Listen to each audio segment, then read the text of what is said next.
Formalities సంబంధించినటువంటి జీవితాలు ఆపేయాలి క్రైస్తవుడు.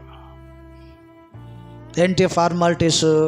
వచ్చారు కాబట్టి, బంధువులు కాబట్టి, ఎక్కడో ఉంటున్నాడు, కనీసం ఇంటికి వస్తే పలకరియలేదు కాబట్టి పలకరియాలి, కనీసం భోజనం తింటావా అని కూడా అడగలేదు కాబట్టి భోజనం పెట్టాలి, అందుట్లో ఈ కూరతో పెట్టాడని అనుకుంటాడేమో కాబట్టి మంచి కూర తీసుకురావాలి. ఇదే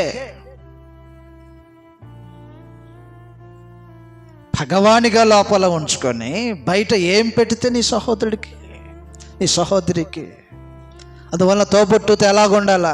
ప్రేమ కలిగి ఉండి కూర భోజనం పెట్టు, ఆకుకూర భోజనం పెట్టు. సహోదరుని చూసినప్పుడు ప్రేమ ఉప్పొంగేలాగా మీ తోబుట్టులతో ఎంతమంది మనుషులు మసులుకుంటున్నారో ఆలోచించండి.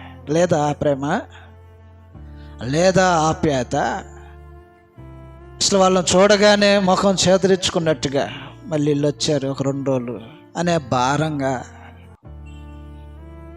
మనుషుడు తన వైఖరిని కనపరుస్తున్నాడంటే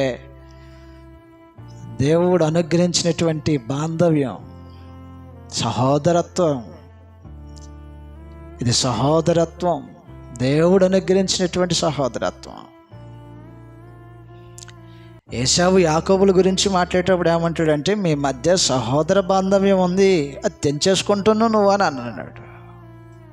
కాబట్టి ఆ బాంధవ్యాన్ని తెంచుకోకూడదు. మనుషులు సహోదరత్వం ఒకటి ఉంటుంది, సహోదర ప్రేమ లేదా తోబుట్టుల మధ్య ఉండవలసినటువంటి ప్రేమ, మిక్కటమైన ప్రేమ, అది ఉప్పొంగగలిగినటువంటి ప్రేమగా యేసేపులాగా తన తోబుట్టులను ప్రేమించేటువంటి మనుషులై ఉండాలా.